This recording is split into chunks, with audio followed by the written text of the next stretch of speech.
இந்த கோவிலுக்கு நாங்கள் போயிருக்கும்போது பார்த்திங்கன்னா விஸ்வரூப கிருஷ்ணன் பார்க்கலாம். இப்போ நீங்கள் பார்க்க முடியும். அந்த விஸ்வரூப கிருஷ்ணனை பார்க்கும்போது ரொம்ப அருமையாக இருக்கும்.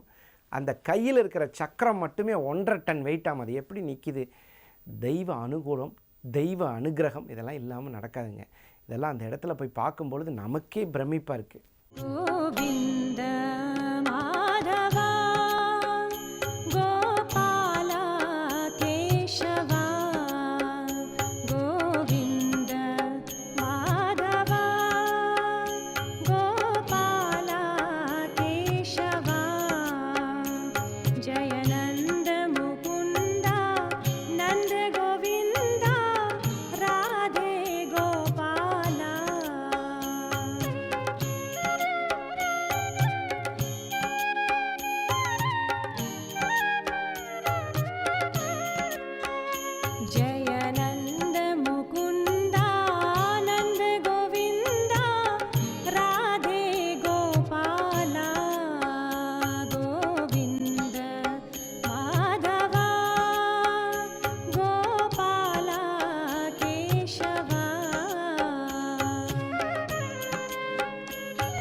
அவன் அழகா தப்பிச்சு வருவான்.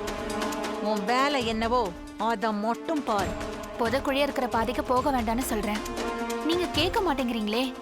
எல்லாத்துக்கும் கடைசியா ஒரே ஒரு வார்த்தை சொல்றேன் அத்தை. தெய்வம் கொடுக்கறத யாராலையும் தடுக்க முடியாது.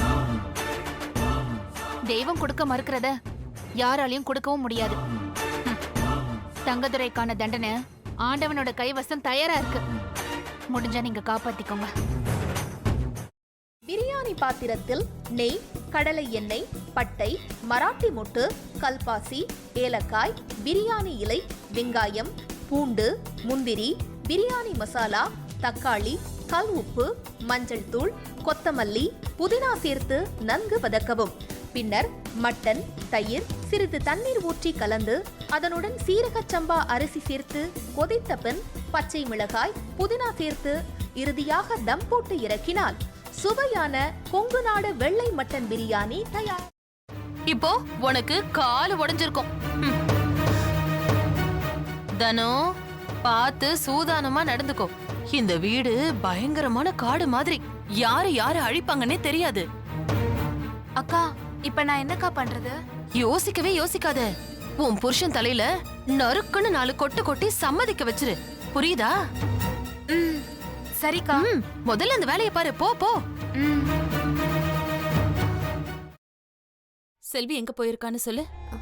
அதான் நீங்க சொன்னீங்களேம்மா, அவங்க அம்மா அப்பா வீட்டுக்கு போயிருக்காங்க. அப்படிதான் சொல்லணும். சரி, சந்தோஷ்க்கு லெமன் டீ கொடுத்துட்டு உடனே வந்துடணும். புரிஞ்சுதா? சரிங்க. போ. எப்படி? ஐயோ, உனக்கு கிரிமினல் மைண்ட் இல்லடி, நீயே கிரிமினல் தான் என் தங்கம். ஒரு நிமிஷம். இதோ வரேங்க.